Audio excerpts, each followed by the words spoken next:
grab him? Oh, no. Okay.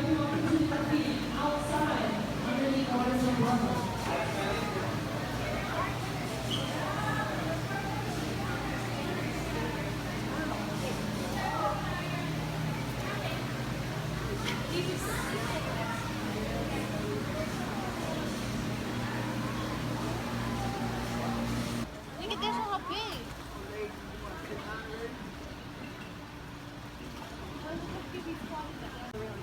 Now we also see some sharks here right in front of us.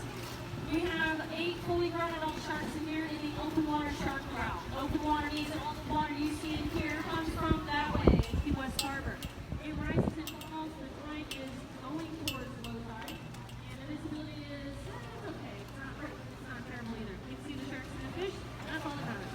Now, about these fish, not a single one of these fish is actually forced to stay here. Each and every single one of these fish chose to come in here all by themselves and hang out with 8 fully grown adult sharks. What if the sharks get hungry? Aren't they going to turn around and try to eat those fish?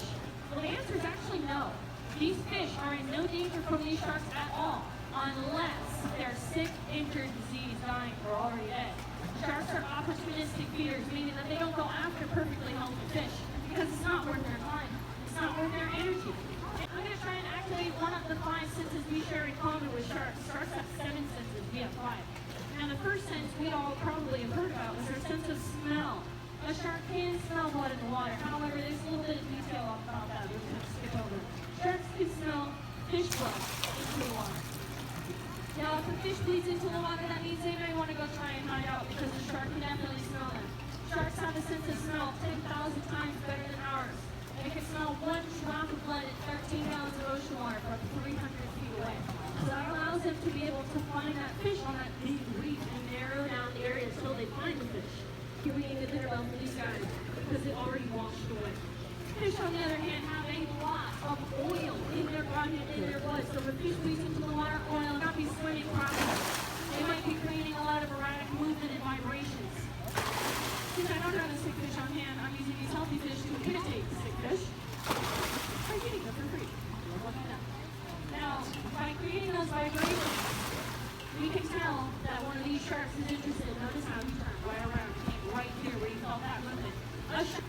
Now I'm going to attempt to feed these guys some fish. Keep in mind that these sharks do not have to eat if they don't want to. A shark can actually go for a while without food, hang on, and to find more food and keep swimming. Now that I've got the sandbar as a fish, we'll talk a little bit about this guy. This is a sandbar shark.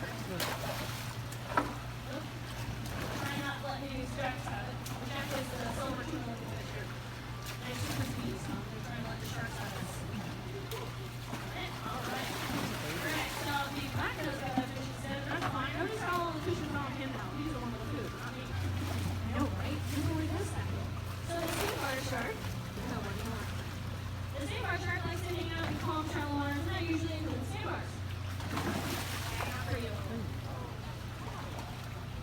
We got some rear sharks out here too. Cool. Sleepy. That's okay, I'm like, you can have it. I'm not sandbar, I believe in you. I can go on too. We're not fighting around. Not for you.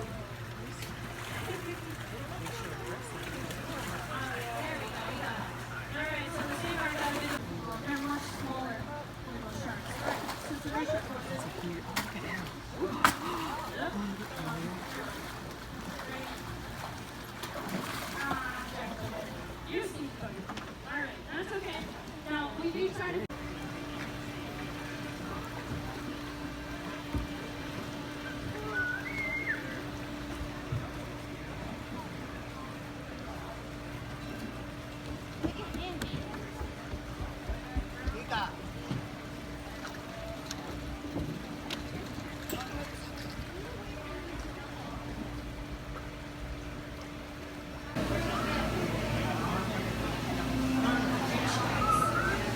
So this girl here is about probably 2 years old by now, somewhere around there. She's what we call a juvenile or a pup, a newborn, a youngster.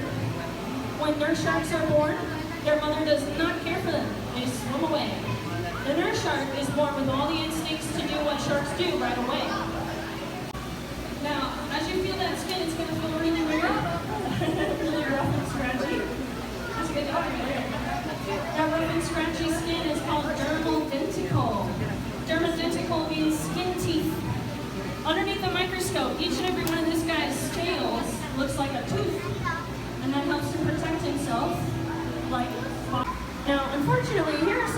people have done to get bitten by a nurse shark? Tried to ride one on its back like it was a pony. Tried to give it belly rubs and kisses and cuddles like it's a teddy bear. Why you would want to put your hands near that, I'm not sure, but it happens. So right here, hanging from the ceiling.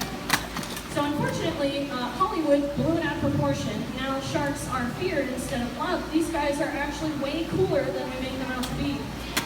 Check it out. Next time that you see a shark on TV, restoration, and also how you can help in your home aquarium to help the reef. And that will take place back in the left-hand corner behind us in that big long tank with Dory and her friends right over there way in the back.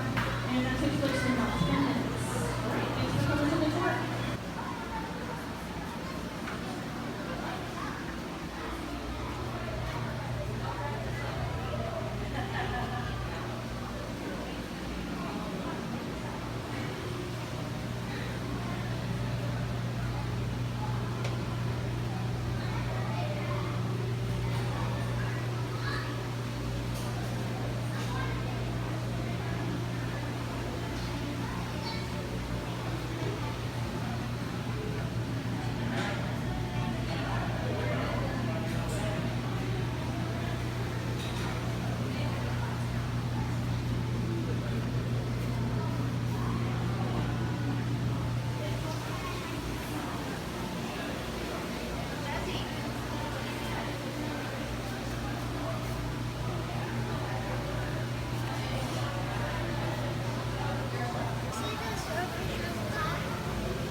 Simoni's right here.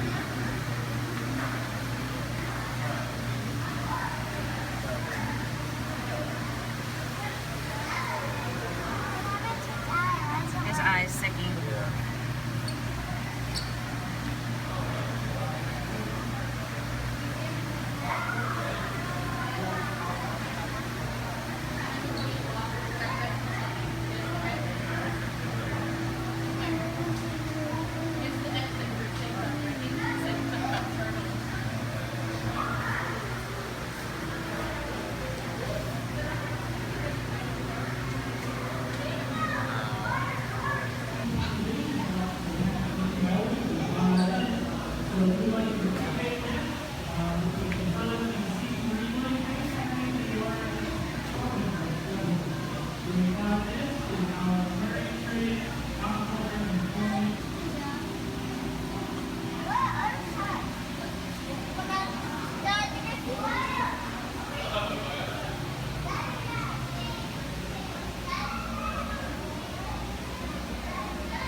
That is not Nemo though.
must be fun and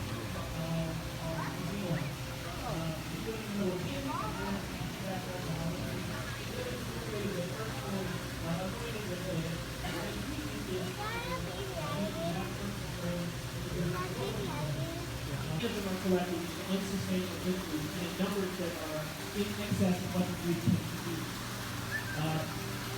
Those 300 species that I mentioned tend to have a number of characteristics that make them very popular for the aquarium trade. They are small, they're colorful, they have interesting behaviors, they don't attack their fish, they don't attack their invertebrates, they don't attack their forms. If you happen to hit all of those factors, you're probably very popular aquarium fish, like the yellow collecting methods that are used for collecting coral reef fishing are very destructive.